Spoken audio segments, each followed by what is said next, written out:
Hi, Cindy. Welcome to the podcast. I was just talking with you before we started recording, and I was saying I'm such a fan. And I was wanting to mention that I actually heard you for the very first time on Kelly LeVeque's podcast on Be Right. Well by Kelly, which is like, I don't Yes. know how long ago that was.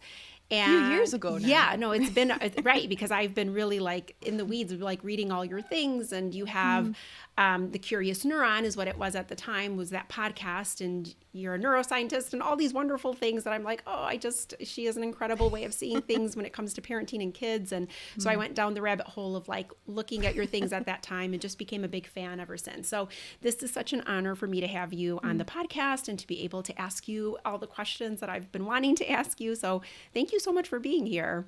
Oh, that means so much to me. Thank you. I've been doing this for a few years now, and I've been trying to put the message out in terms of the science of parenting for like 7 or 8 years. And so it really means a lot when there's somebody who's been there for a long time and has seen also, which I'm sure you've seen, like the evolution of Curious Neuron. And there's been quite a few pivots, but always in the same direction. So like towards a certain goal that we've had. So I'm excited to talk about all that with you. Yeah, amazing. I think why your work resonates with me and I pass it along to so many of the families that I work with is because I think there is this sort of approach that you have that one, a lot of what you're sharing is really rooted in science and you really understand and know sort of not just children's needs, but also that the parents' needs, right? Because both of those things have to be looked at. So with that, I love that you have the Reflective Parenting Club. It's such an important piece and it's something that I've been weaving into my work a little bit more as well, like a focus on the parent and not the child. Yeah. It's really funny when I began as a writer. I did not start with the intent of ever having a podcast, ever coaching families. Same. I had no social Right. media until I turned 38, I think. Like I never knew what it was. I mean, I knew what it was, but I wasn't Right. active on there. And I just wrote and I started to write because so many parents were coming to me and saying, please help me get my child to stop doing that, Yeah. and whatever that is, you sort of fill in the blank. And I kept thinking it's interesting how we remove ourselves, us the parent, from the equation and just want the answers to fix the problem that lies within the child, was at least the perception. And so I love that that spotlight is starting to shift now a little bit to this more Yeah. interconnected dynamic that we see and we know certainly has a role in how kids respond and how parents manage stress. So can you talk a little bit about sort of why the Reflective Parenting Club or how it came to be and what you were seeing in your practice and in your line of work? Right. Well, first of all, what you said is so important, right? Because I see this also with parents where it's like, okay, hi, I'd love to change this, behavior in my child, or I'd like to change things because it's hard in our home and we don't know how to fix this. And so part of it is what you just said. I know that it's hard sometimes as a parent. I'm a mom of 3 kids. I know that it can be really difficult to hear that like you need to start with yourself first because you say, I already have enough on my plate. I can't do anything else. And now you're telling me what I have to journal or something? Like, what do I have to do? And so I appreciate that and understand that and empathize towards that. However, I do think that as parents, we have to think of the environment. That's the word we have to use for a child. It's not just changing something in them. So you can see the top therapist, the top doctor, whatever it is, right, for your child. Maybe they're going to see your child once every week for an hour. It's still not enough. If the environment at home doesn't change, or the environment at school, and both, or whatever it is, something that is contributing to this behavior, that is contributing to what I do, which is emotion regulation skills and learning how to cope with stress and emotions, something is influencing that. And so we have to become these sort of scientists or detectives, if we want, that we collect data and we start to say like, okay, I've noticed that when my child is with me versus my partner, behavior is different. Why? What is, and not just why, but what is happening? What am I doing that's different? How am I responding to my child that's different? So these are all the things that I've wanted to share with parents for a long time. So Curious Neuron has been around for many years now. The goal of Curious Neuron was to share the science of parenting and emotional intelligence or emotion regulation skills with parents. But before the pandemic, it was 80% focused on the child, 20% focused on the parent. And then the pandemic happened. And I saw a shift in the emails I was receiving and the questions. And at that point, that was my biggest, sort of growth for Curious Neuron. And the emails were just about, my child's out of control. This is out of control. When I knew parents were also not out of control, but experiencing the greatest stress they had ever experienced. And so I realized if I don't shift my language and if I don't shift the message I'm trying to put out, then we're going to miss something, and the next generation is going to be missing some tools, notably emotion regulation skills. So I switched Curious Neuron to becoming 80% focused on the parent, 20% focused on the child. And that has been our biggest impact now in terms of still supporting the child. That is still my goal. But we as a society have to find ways to shift our focus towards children, and that's why towards the parent, if we truly want to support the child. And so that is why we launched the Reflective Parent Club. Last summer, I spoke with 100 parents. So I have a startup now. The Curious Neuron is no longer just a fun thing that I do on weekends. It's truly a company.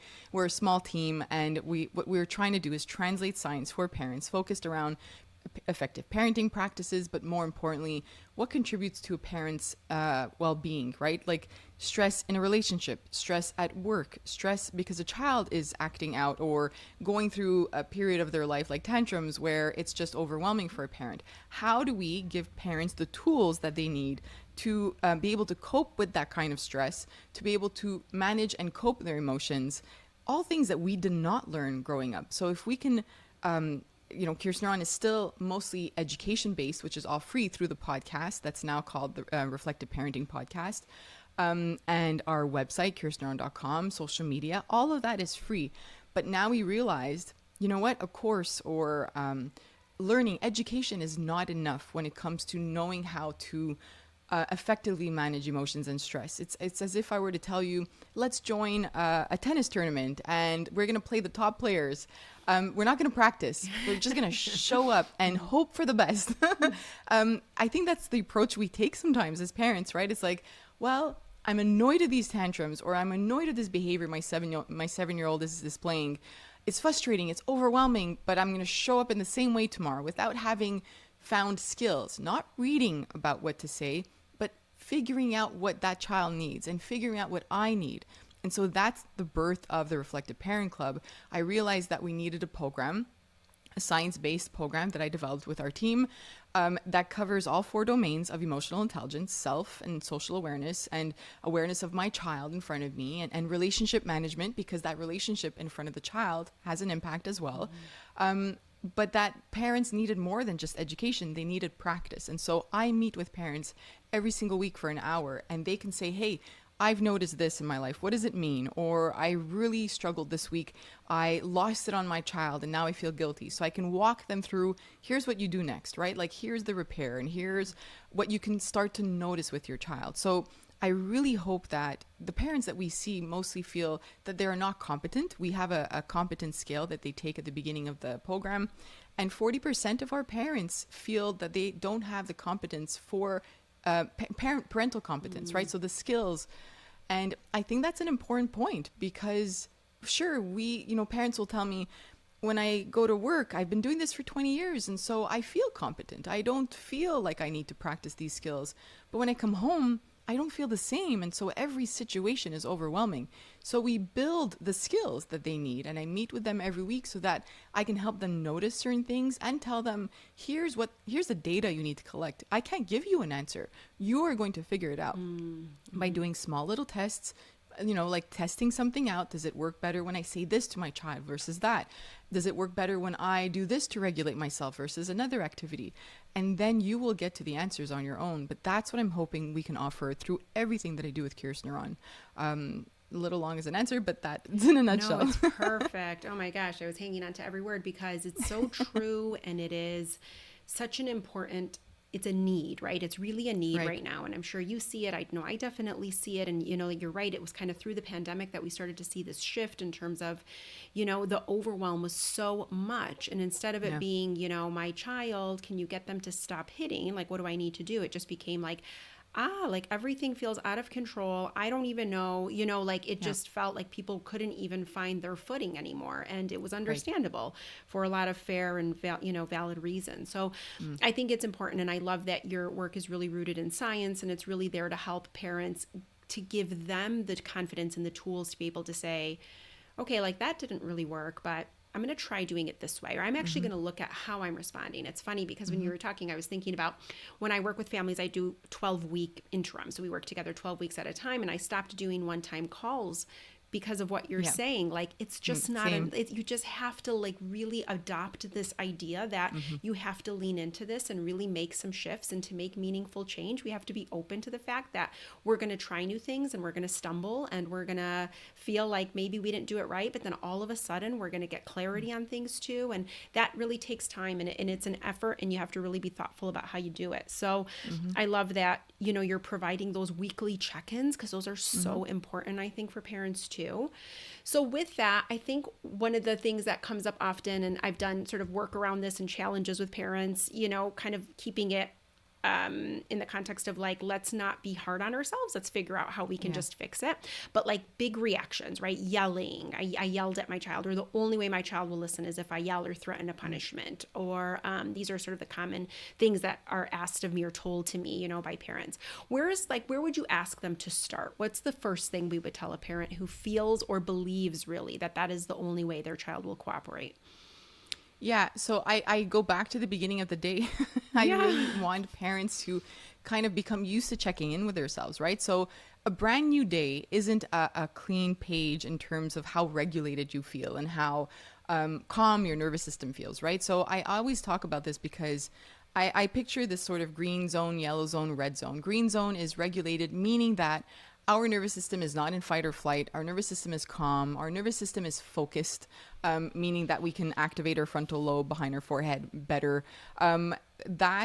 But waking up again doesn't mean that you're starting in the green zone, because perhaps there's a deadline at work today. Perhaps you have a doctor's appointment and you're worried about results of something. Perhaps you had an argument with your partner the day before, or your mother or your mother-in-law, or father or father-in-law, whatever it is, right? And that's still lingering. And so you're still uneasy. You're still focused or hooked on something in your mind. That is going to lead you to perhaps wake up in the yellow zone, meaning that you might react more easily to something that your child says. You might react more easily to something that your partner says. And so if we can be more mindful of that, we can say, ooh, okay, it's not about like saying, well, I'm in the yellow zone and so I can change that right away and everything's magically perfect. No. It's truly like every single week when we start our calls or group calls, we always check in with ourselves. And what I say to parents is, you're at least acknowledging that you're there. Just that in itself allows you to say, okay, I'm starting my day in the yellow zone. Or maybe you're saying, I'm starting the red zone and I don't know. People are going to be walking around eggshells with me today. I'm just not right. Something is off with me today. I'm just so worried about something today, a deadline I know I'm not going to meet, or I have to present something at work and it's not the quality that I want it to be. Can we at least acknowledge that? And then as your day goes, at least if something happens with your child, pause. Force yourself to pause. You can come up with some sort of phrase for yourself. You could just say the word pause in your mind before you say anything to your child. And when you say pause, check in with yourself. Where am I? Green, yellow, or red? I'm red. I just want to lose my absolute mind right now on my child. Like, this is so annoying or so frustrating. I've told them 10 times to clean up the living room. Okay, I'm going to connect with them. I'm going to do anything I can right now to connect, because that's going to regulate my system. It makes me feel safe when I look at them in the eyes. I'm going to come down to their level and say, listen, I've told you many times right now, and part of me wants to scream so much because I'm just so frustrated with what you just did. You're ignoring me, and that makes me want to scream. But I'm taking a deep breath. I'm going to ask you one more time, and there will be a consequence, right? Like, this is the misconception, I think, in terms of parenting, where somehow this sort of pendulum of balancing warmth and sensitivity, which is new to our generation of parenting. Our parents did not know or care. It wasn't there. It wasn't the knowledge that they were given, which is fine.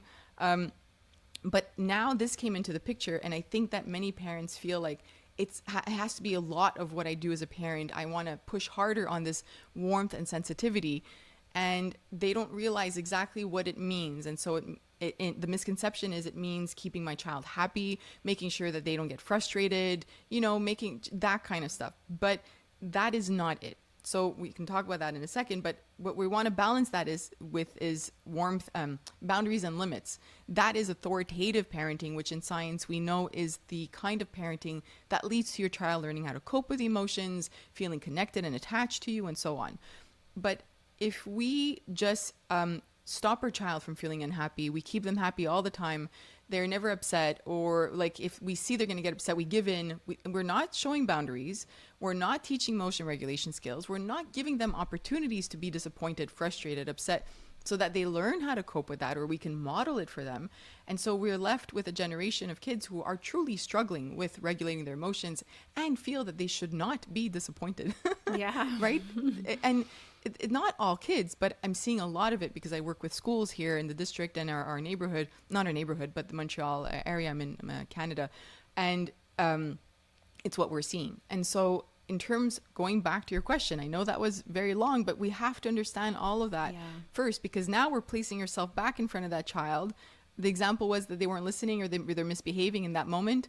Well, all of that contributed to that one moment when you lost your mind and yelled, right? All of that is leading to that child feeling that the environment is more hostile rather than calm and regulated, and them being dysregulated, them being in that fight or flight system or mode, rather than being regulated and having the coping tools to do that. And so again, that's why it's not a quick fix. And that's why I love that you do the 12-week thing. The Reflective Parent Club is 12 weeks as well, because it's similar to you telling me, I want to start working out and I want like strong biceps. Okay, you're going to do your curls, your bicep curls for a couple weeks and say like, hello, I've been doing this for 10 weeks, not 10 weeks, maybe 8 weeks.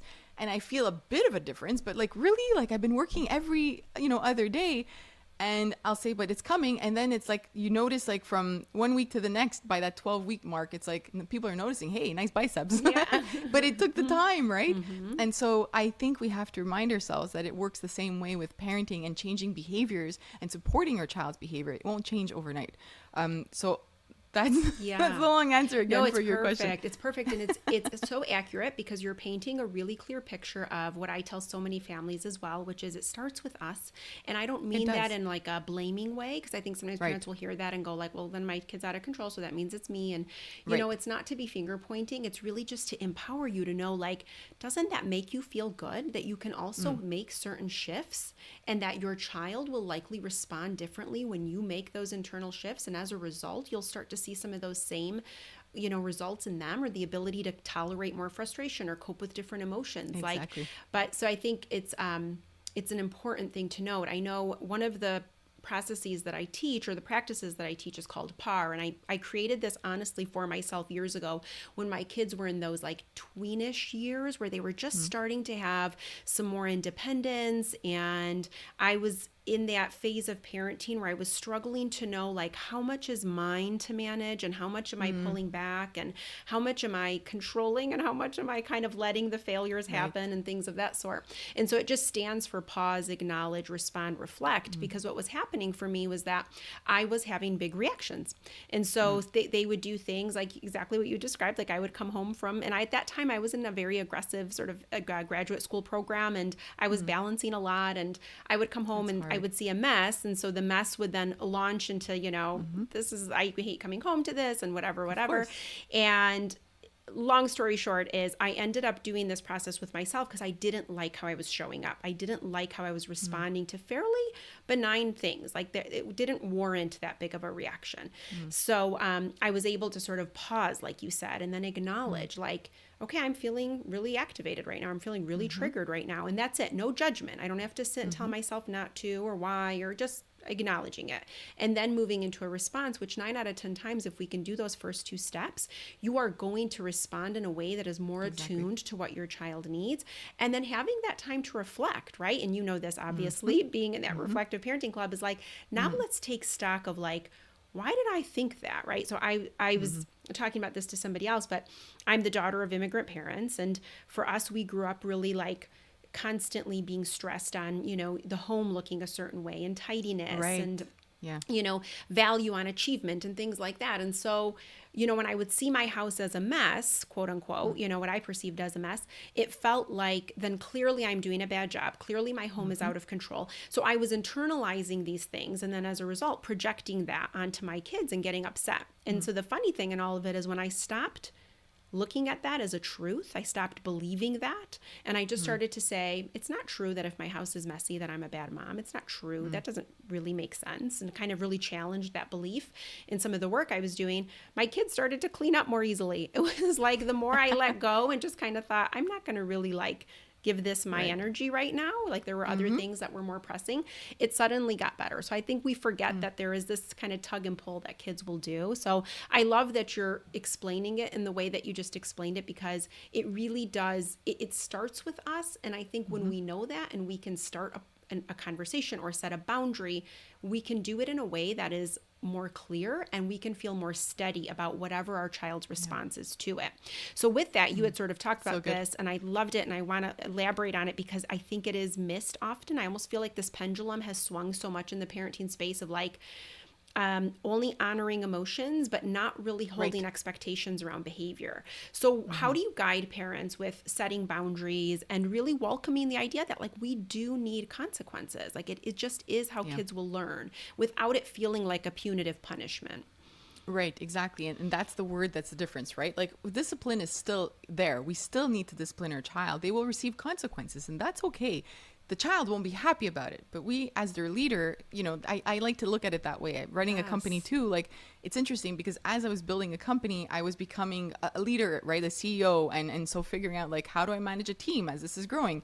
And I started seeing so many similarities between how I would manage the team and my kids. And I was like, hold on a second. It's I'm the CEO of my home too, right? I'm the co-CEO with my husband. Sorry, going back to your original. So to your question, the point is that the punishment now we've realized is not what's going to support that child. And I have had many conversations with moms, but mostly dads. Moms and dads are part of Curious Neuron and the Reflective Parent Club. And coming from a culture or a background where as a parent, my child should obey everything that I say. And if they don't, they will be punished until they obey, so that there's the fear, right? Like that's authoritarian parenting. And what I try to tell parents who feel that that's the best way, because I just want my child to always, again, it's kind of like the home, right? The home that you described. If I'm in public and my child acts out, that represents me as a parent. And so I'm embarrassed. And so you better not act out in public. And so but somewhere in there's a child who's developing, who's learning all these skills. And so what it would look like in that situation is you do come back home and the discipline is learning, right? Like, kind of telling the child in the situation what you said you should not say again. There might be a consequence if it was severe enough, right? Like I won't let you, if I don't know, grocery store, right? You ran and you tossed all the cereal boxes on the ground. We left immediately. We didn't buy anything. That was a consequence. But I'm letting you know, the next time I go to the store, I can't bring you. You're going to have to stay with the other parent because I can't bring you. We're going to stop that for you won't come for the next 2-3 times or whatever it is. And meanwhile, I'm going to keep repeating to you that when we are at the grocery store, you cannot do that. Maybe you want to run around. We can run around when we get home, right? Like there's a whole process. It's not just about saying no to a child. It's truly about, especially with very young kids, what is the opposite of that? If I'm jumping on the couch, I have energy. And so I can't jump on the couch. I'm not going to let you do that if that's a rule in my home. But I'm seeing that you have a lot of energy. Can you let me know? Can you help the child tune in to their own needs and say, like, I see you have a lot of energy. Do you want to go outside? Is it possible? Do you want me to create an obstacle course? I would do that with my kids. I would place things on the floor. They'd have to jump over it. And then I'd place all the dining room chairs aligned. So it was like a little tunnel that they had to crawl under. Then they'd run around the kitchen island and go back again and do that course again. But I told them that, let me know when you feel like you have a lot of energy, but don't jump the couch. We have to somehow support the child. Discipline is teaching. And so we have to provide the child with ways to understand the right from wrong, have consequences, have firm boundaries too. And I think it was Busy Toddler. She had used this concept that I heard many years ago, but it really helped me as well, where it's one chance for success. Because I think as parents, maybe also mostly moms, I from what I'm hearing from parents, we say, stop, don't do that. Don't do that. Get down. Stop. We've said it 10 times. And we reach our red zone and we're dysregulated because we've been ignored. Versus I think of my husband, it's like, I say it once. He says it once, right? He'll say once And if you didn't obey, not obey, but you didn't follow the rule, then it's you lose the whatever object you were using. Yeah. You have to get off the couch if you jumped on it.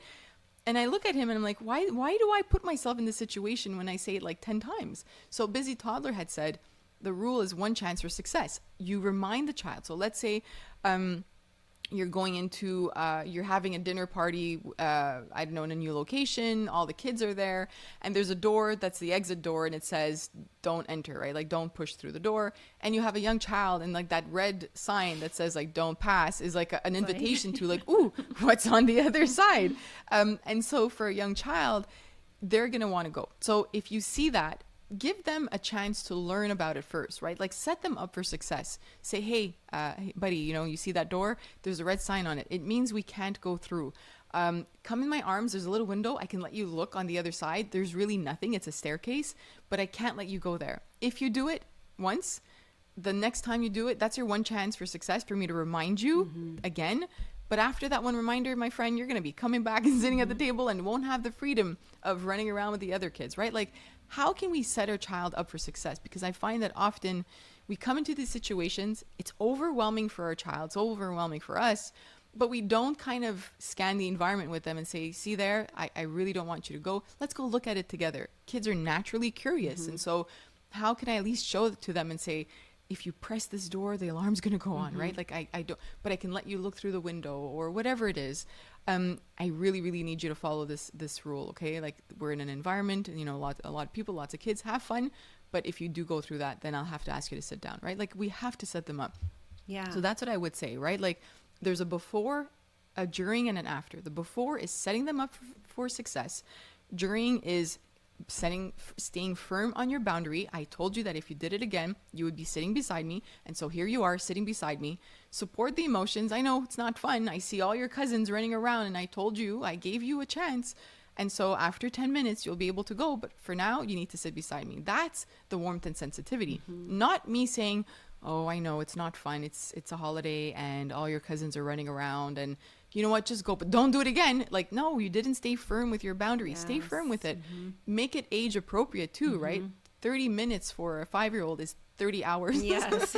Right? Eternity. It's so, 10 minutes or whatever is appropriate for your child. And then reminding them like you are here because of that. And so you need to follow instructions. I follow instructions too, and rules. I can't go through that door. Did you notice, mommy or daddy? We're not going through that door. And then after, I think what we miss in terms of education is revisiting. I think that we often miss that opportunity. Many of the parents inside the Reflective Parent Club, they'll say like, oh, this happened on the weekend, and we meet every Tuesday. And I'll say like, have you revisited it? And they're like, oh, no, I forgot. Like it happened. I was so frustrated. I yelled. And so now it's Tuesday. I'm like, nope, tomorrow you need to come back to it and say like, all right, what happened? Like how do I help you the next time again? How do I set you up for success? Because I noticed that you kept going towards the door and you kept pushing it. And then I noticed somebody come to you and say like, hey, you can't do that. Ooh, you were really struggling with it. Like, again, impulsivity is something they're working on. All of these cognitive skills, that child wants to go see something, right? Or whatever it is, past that boundary. But as a parent, we are going to try to support them and meet them where they are. So that's, again, a long story. No, but it's before, during, and after. Yeah, I love that too. And I think, in terms of consequences and like you're saying, setting that boundary and not, kind of going, okay, I know we're in public and there are all these kids running around and I know that they probably don't want to sit and then they're going to cry. And so I'll just whatever, they can just go run around and I'll deal with it later. Like every time we do that and we don't use what I call follow through language, like we just wind up, what ends up happening is like, I'll pull from like the 4 agreements, right? Like be impeccable with your word is one of them in the book, right? And it's so true. It's like when we say things, we have to mean it. And the more we do that, our kids just cooperate better and better because they trust and know, that that's going to happen. I always tell parents, if you're in that, I love what you were describing about like the one chance for success. And we get in the habit of repeat.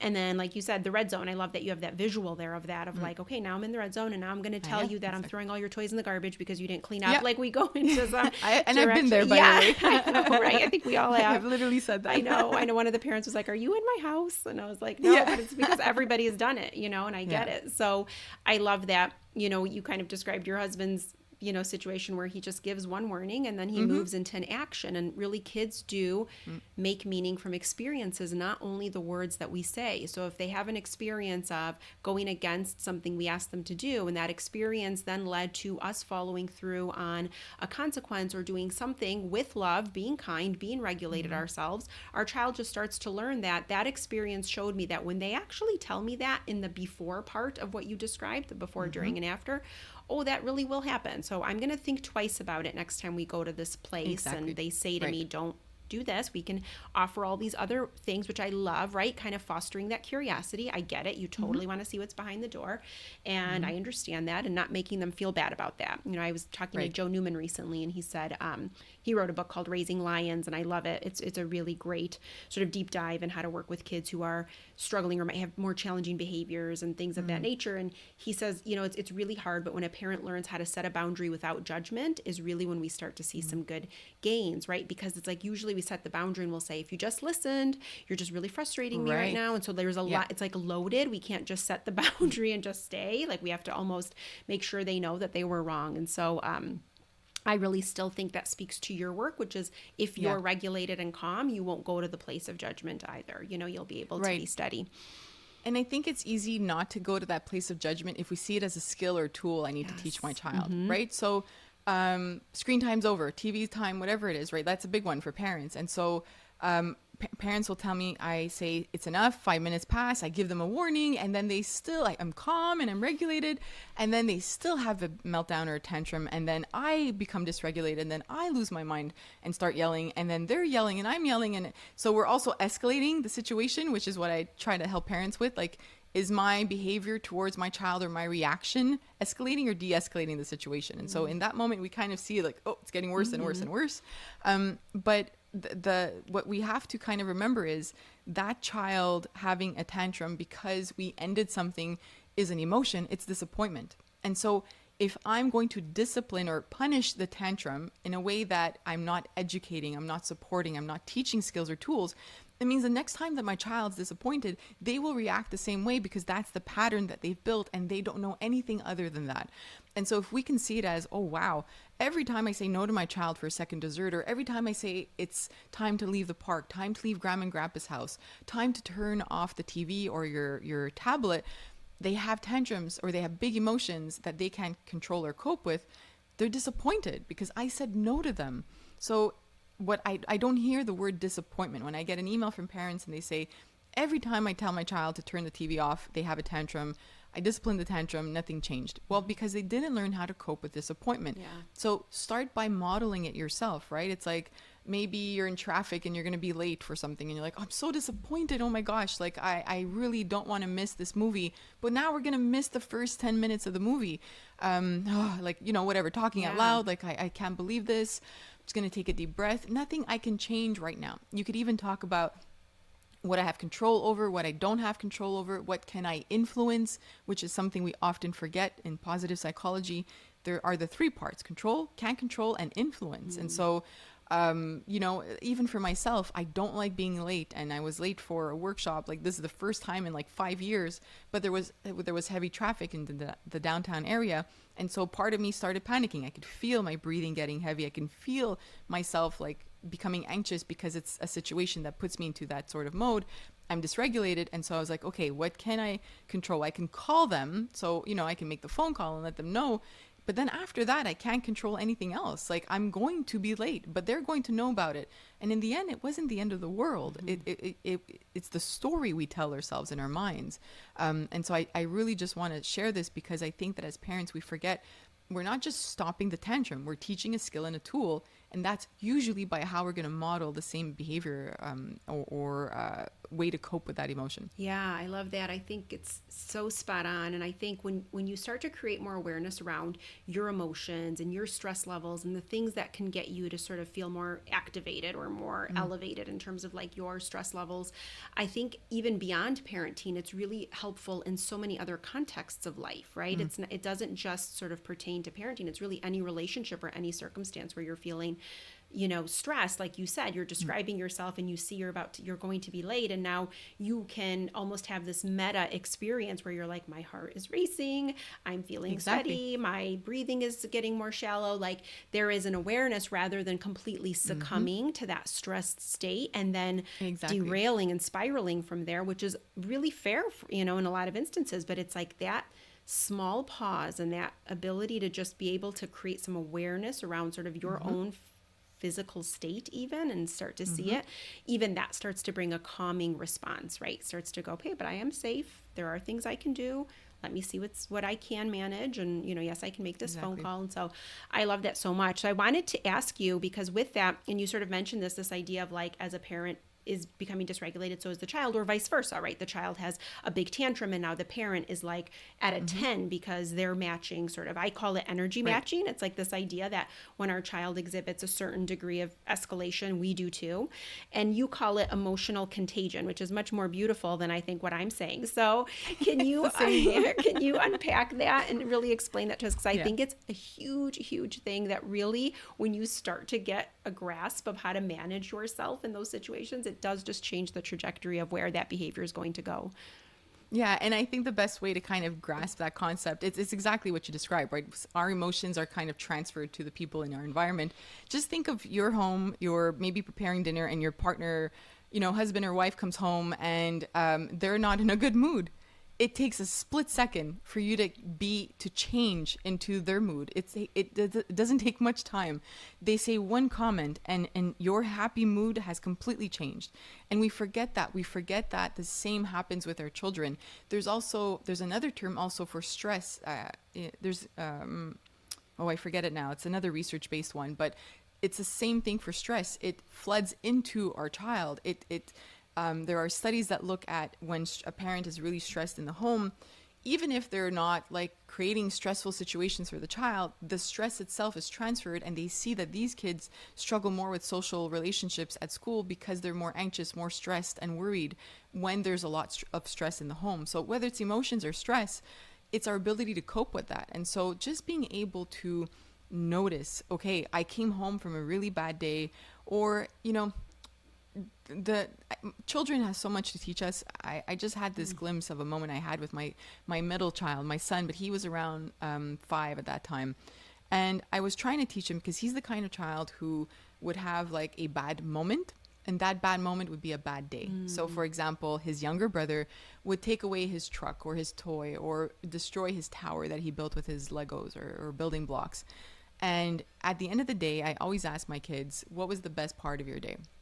And as they brush their teeth and they get ready. And I remember I was helping him take his bath, and I said, so what was the best part of your day? And he's like, there wasn't any good part. It was a bad day. And I'm like, oh, what happened? I mean, I was with them. So I'm like, what happened? He's like, well, my baby brother took my toy again. He broke it or he, took it apart or whatever it was. And I was like, okay. So did that last the entire day? And he was like, no. And I was like, when did that happen? He's like, this morning. I'm like, okay, it's like 6:30 now.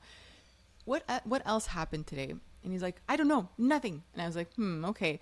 What did we have for lunch? And he's like, oh, I forget what it was, right? Like, he's like, we had this. I'm like, do you like eating that? He's like, oh yeah, it's one of my favorite foods. I was like, interesting. I'm like, did we read together? He's like, yeah. And I like the book. I'm like, interesting. I noticed you played with daddy too this afternoon. He's like, or this evening. And he's like, yeah, I had fun. And I was like, I'm like, that was a moment that you had. And I said, there will never be a day where you don't have a bad moment. Sometimes, maybe, but most of the time, there will be bad moments. And so that happened the first time. And then I was trying to be more aware of him saying that for his day at the end of his, like, it was a phase that he was going through, and every day was a bad day. And it was only a week into it that I realized that at the end of my day, my husband and I would sit down and he'd say, how's your day? I was like, oh, it's the worst. It was so hard. The 3 kids, I have a 3-year-old, a 5-year-old, and a 7-year-old. And there's always a problem. Who's arguing? Who's doing? And then as I said it out loud, I was like, oh, I'm doing what I'm telling my son not to do. Yeah. And it was I journaled about it. I talked about it on the podcast. I was like, wait a second.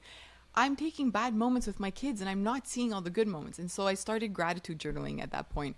And then everything changed for me. But I think that as parents, we really forget that we will have bad moments throughout our day, but we forget the moments of joy. Not only do we forget to notice them, we forget to sit in that moment of joy, and that regulates our nervous system so much. So yes, I understand, maybe driving the kids to daycare or school, it's a hectic time, and so maybe that's the bad moment. But then when you come to work, how do you create good moments, right? Like, is there somebody that you could release and just talk to?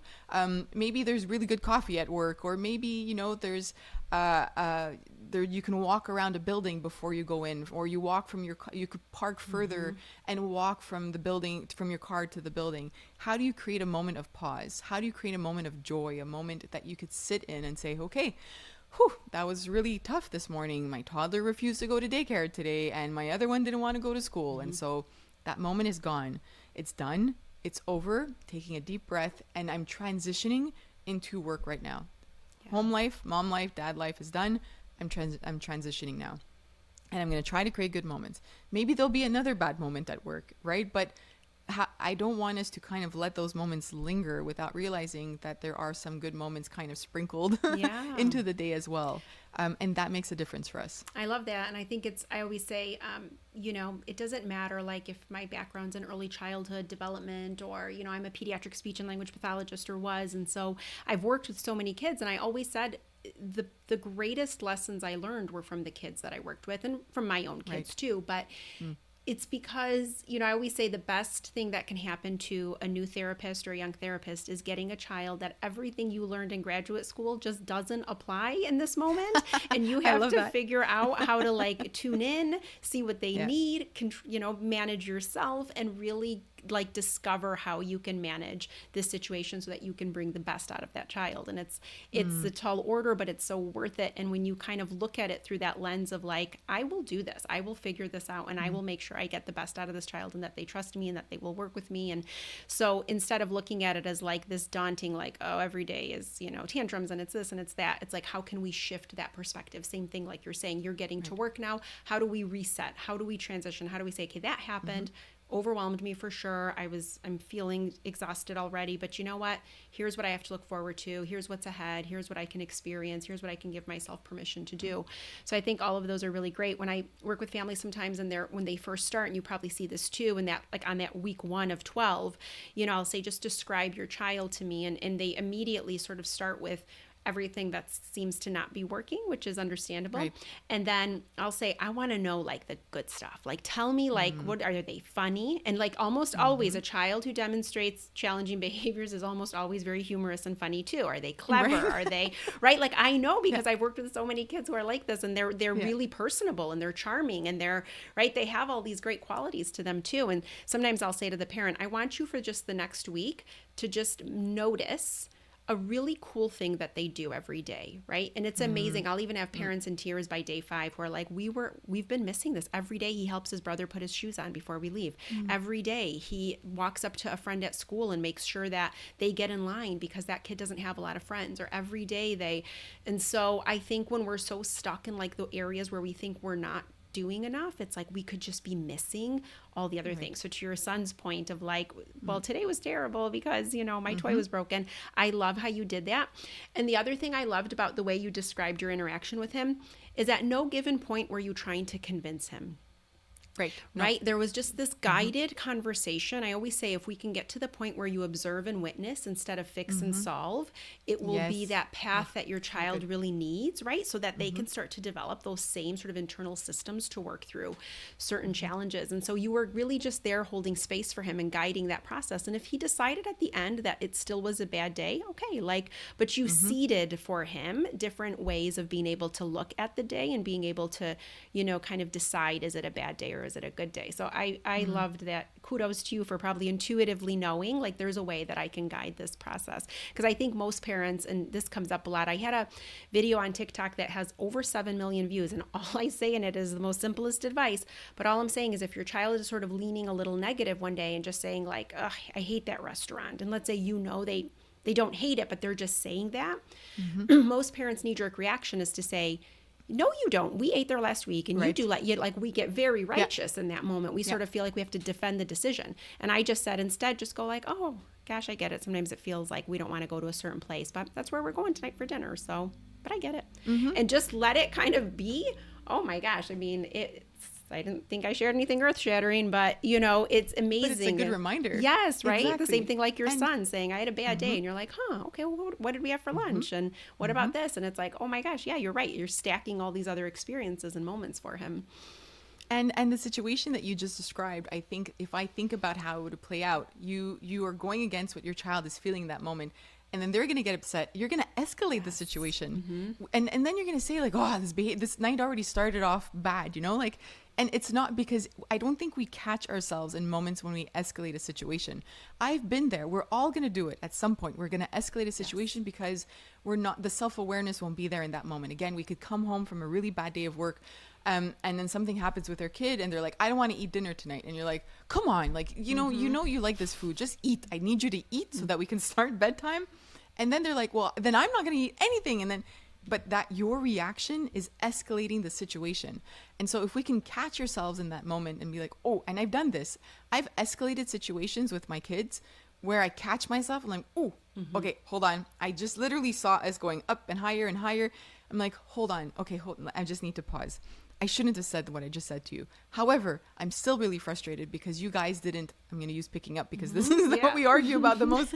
You guys left your Legos on the floor and now I stepped on one and I'm absolutely livid and I can't. And every part of me wants to throw your Legos away, but I'm not going to do that. I know I just said that. I'm sorry. I was really, really frustrated. However, it doesn't change the fact that this living room is an absolute disaster and I can't walk to my couch to sit down for 5 minutes. Can we understand together as a family that has to change right now? And then the kids are like, okay, because I regulated myself first, right? Like I didn't change anything. I didn't threaten them. I didn't the Legos are still there, but I caught myself in a moment of escalation and I stepped back. I regulated myself, realizing that it wasn't going to change anything. I don't need to threaten them. And they do it every single time when that happens.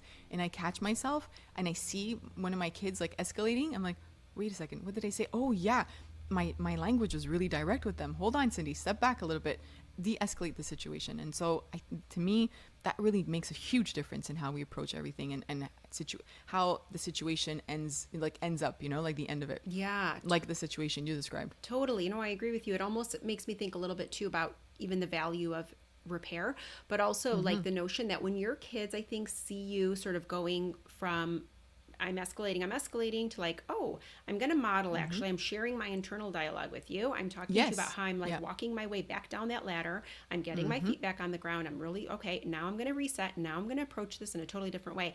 I think kids get so much out of that because one, they see there is a way to sort of turn that ship around when we start to feel that way. And two, I think there is such a vulnerability in being able to say like, ooh, I was not about to handle that right. Or maybe I didn't handle that right. And I'm actually going to step back for a second and really make sure that I'm getting calm. I'm getting back into my body. Now I want to connect with you.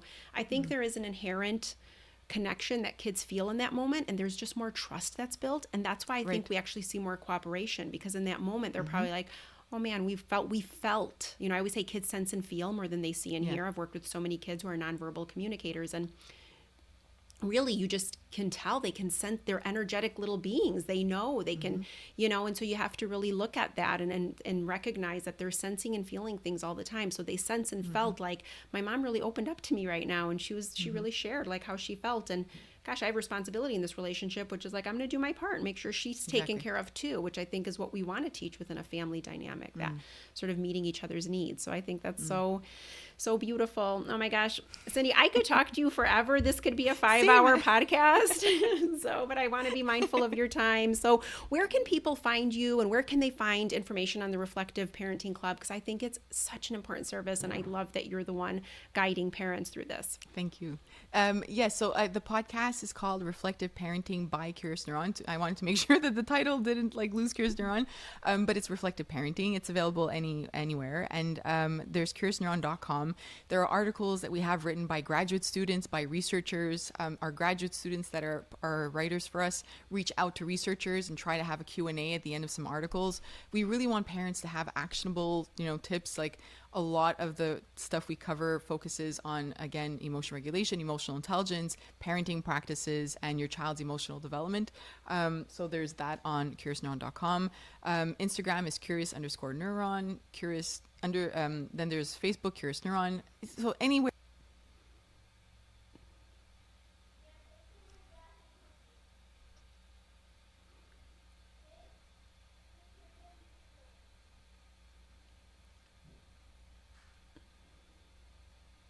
Right. Yeah. Yes. A few years ago now. Mm-hmm. Mm.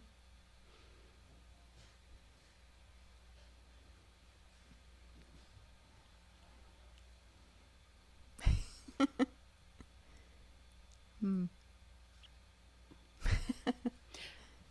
I love that so much. And I think to anybody listening, because Mm. like I said, I've been a fan for a long time and I love your website and I love that it actually distills research in a really applicable way. Like you have a Oh, that really means good, so much to me. and I Thank you. think for most I've been parents, and doing I this think for you a even few posted years something now, like this on and Instagram. I've been trying to that put the it's message out like in the terms of the research can science of almost start to parenting feel for like, like oh, 7 or 8 like years. what do I And do? I so don't even know. I'm it trying really this means a lot when approach. there's I'm trying somebody who's that been there for a approach. I long feel like I'm always time just and doing has it seen wrong. also, And which I'm you sure know, you've there's seen, this like like ping the ponging of evolution like of trying to Curious figure out Neuron. And what there's been what the quite a research is few really saying and how to pivots, really. but And we always know, in the right? A lot same of these research direction. So articles like sometimes it takes a towards a minute to certain really goal that figure we've out had. So I'm excited to talk where are about we all that with going you. with it and what is the takeaway for a parent who's just trying to get through their everyday life, you know?